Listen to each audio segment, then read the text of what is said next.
Okay, another 2D CAD exercise tayo. So, circle natin. So, ang approach pa rin natin ay mula dun sa center palabas. Circle, enter. So, kung natin gagawin yung yellow dun sa gitna. So, kapag ganito yung symbol, ibig sabihin diameter. Kapag ka R naman, ibig sabihin ay radius.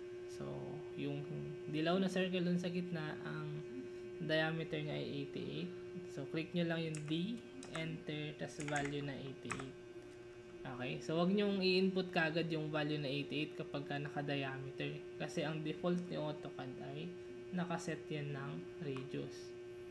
So, circle lang ulit. Circle, enter. So, next natin gagawin itong white naman na nakapaikot sa kanya. Ang radius ay 55. So, kaya dito, hindi natin i-click pa yung diameter. I-input na lang natin yung value kasi radius yung hinahanap. 55, enter. Okay? So, yan. Nakuha na natin itong white na ito. Next is yung mga circle na ito yung gagawin natin.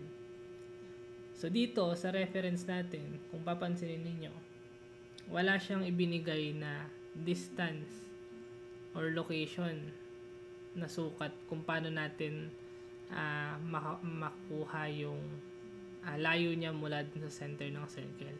Pero ang ibinigay niya is itong circle na naka-center line. So, yun yung gagamitin ngayon natin para ma-locate ngayon natin tong mga circle na ito. Circle muna tayo. Enter. So, mula dun sa gitna. So, ang diameter nito ay 226.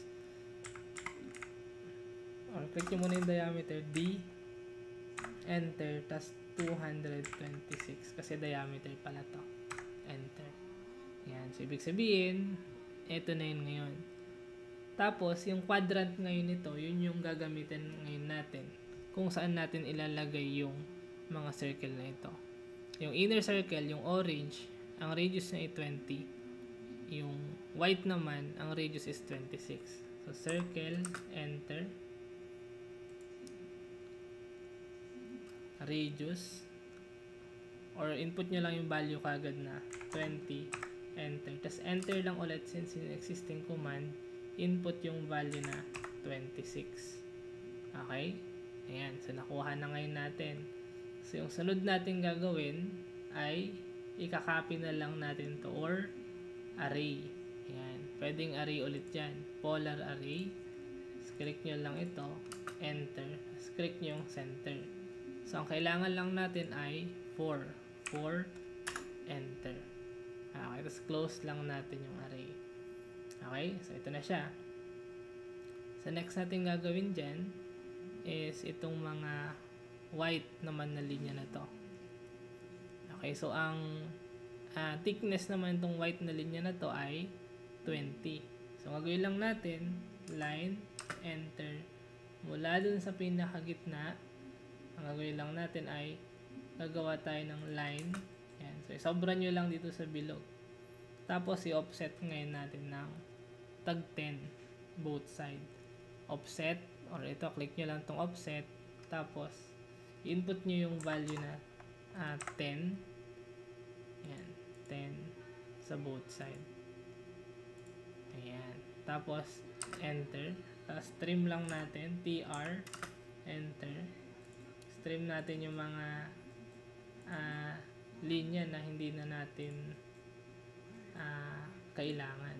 Ayan. So, ito yung mga i-trim natin. Kasi wala naman to. Okay. So, next natin gagawin, i-array ulit natin to. Array. Click natin to. Enter. So, saan yung center point or axis of rotation, ito yung kukunin natin. Tapos, gagawin lang natin siyang 4 lang yung items. 4, enter. Okay, then close array. So, dito, kung papansin niyo may ito, hindi natin siya matrim kasi naka-array siya. Ibig sabihin, naka-group pa siya doon sa ibang circle. Kaya gagawin nyo lang, explode ninyo.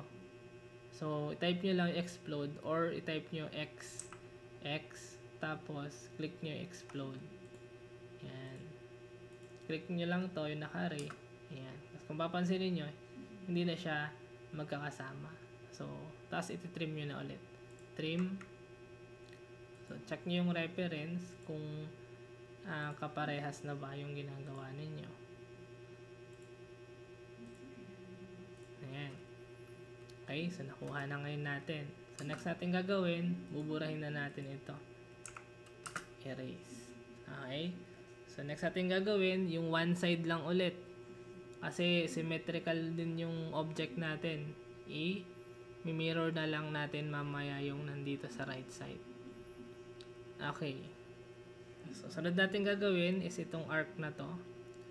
So, circle ulit yan. Circle na nakatangent. Nakatangent dito. So, circle lang natin. Circle, enter.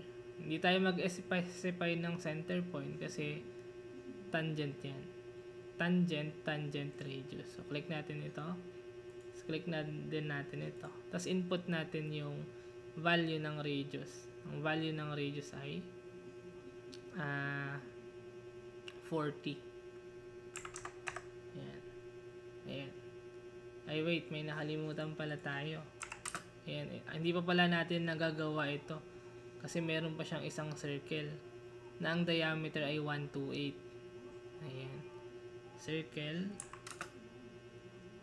Ayan. Mula dito sa gitna. Ang naiwan pala yung 55. Ayan, yung 55 yung di pala natin.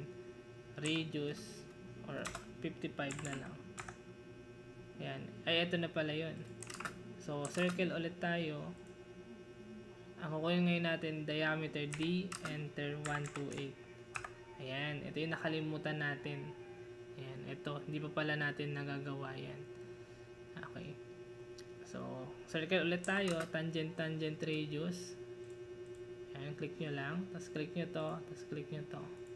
Tapos input yung radius or value ng radius na 40. Ayan. Tapos trim. Trim na natin yung mga linya na hindi natin kailangan. Ayan. Trim natin ito. Ayan. Hindi naman kasama to dyan. Ito, trim natin. Ayan. So next natin gagawin. So, sa kabila, halos kaparehas lang din ito. Ayan. So, ang gagawin natin, hindi natin siya i-mirror kasi hahanapin pa natin yung angle nito. So, ang gagawin lang natin, i-recreate na lang ulit natin siya. Circle, enter. Tangent, tangent, radius. So, click natin itong dalawang circle na pagtatangentan nung circle natin. Tapos, input nyo lang yung value na 40. Enter. Tapos, trim. Ayan. Ayan. So, nakuha na ngayon natin. So, burahin na ngayon natin to. Tsaka ito. Ayan. Ito naman, buburahin na natin. Kasi hindi naman natin siya kailangan. Kasi nakuha na natin siya dito. Okay? Okay, so next. Itong part naman na to. So, ito ngayon mayroong straight line na nakatangent naman dun sa dalawang circle. So, gagawin nyo lang, punta ko ulit kayo dun sa snap point. Tapos, object snap setting. Clear all. Ang i-select nyo lang is yung tangent. Tapos, okay. Tapos, gawa na kayo ng line. Type nyo lang yung L para sa line. Tapos, click nyo to. Tapos, click nyo to. Then, enter. Okay? So, yan. So, nakuha na ngayon natin to. Okay. So, sunod natin gagawin, i-mirror natin. Pero bago natin siya i-mirror, balik ulit kayo dun sa snap point, tas object snap setting. Select all nyo ulit ito. Tas click OK. Ayan. So, ang purpose ng snap point, para i-locate yung mga important points nung drawing natin para di tayo mahirapan. Okay, so mirror natin. Mirror. Click natin to. Yung mga linya na kokopyahin natin dun sa kabilang side. Enter, tapos gagawa tayo ng mirror line. Pwedeng center nito, tapos center din ulit dun sa kabila. Tapos, buburahin daw ba yung source? No. Ayan, so ito na yung object natin. Okay, so sa hatching naman, yung kulay, kung gusto nyo gayahin yung kulay, click nyo lang yung gradient, tapos papalitan nyo lang ito. So, limbawa, so ang kulay ulit is orange tsaka yellow. So, ito papalitan nyo siya ng yellow. Ayan. So, ito naman, papalitan nyo, nasa ilalim, papalitan nyo ng orange. Ayan. Tapos, kung papansinin niyo nasa gitna yung pinakamadilim. So, click nyo lang yan, tapos ang hahanapin nyo ito. Ayan.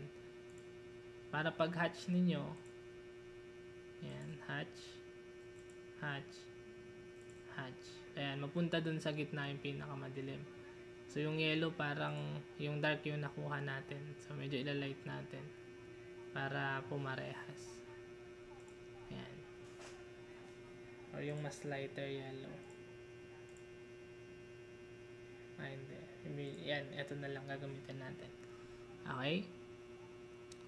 Okay, so next natin, close muna natin yung array. Tapos balik ulit tayo dun sa, yung hatch. Balik ulit tayo dun sa hatch. Ang gagamitin naman natin dito is eto naman. Okay, kasi kung papansin niyo nasa gitna lang yung yellow. So, click lang natin to. Ito, baliktad naman pala. Ito yung orange. Tapos, ito naman yung yellow. Ayan. So, hatch natin. Ang gagamitin natin ito. Ayan. Ito yung gagamitin. Select natin to. Select natin to. Ay, baliktad. Baliktad pala. So, ito yung yellow. Ito yung orange. Ayan. So, select natin to. Select natin to. Ito. Ayan. So, papansin nyo, ganyan na yung itsura niya. So, close lang ulit natin. So, balik ulit tayo sa hatch para gawin naman ito yung single color lang. So, dito, ang hatch na kukunin nyo, huwag yung gradient. Itong nasa unahan lang na hatch. Tapos, yung solid. Ayan. Click nyo yung solid, huwag angle. Solid yung i-click ninyo. Tapos, hanapin nyo lang yung kulay. So, ang kulay na gagamitin natin dun sa gitna ay yellow. Ayan. Tapos, close array. Okay? Ayan. So, yung mga white na ito, hindi na natin yan lalagyan pa ng hatch na white kasi yung bond paper na yung magpi-fill mamaya nung white na ito. Okay?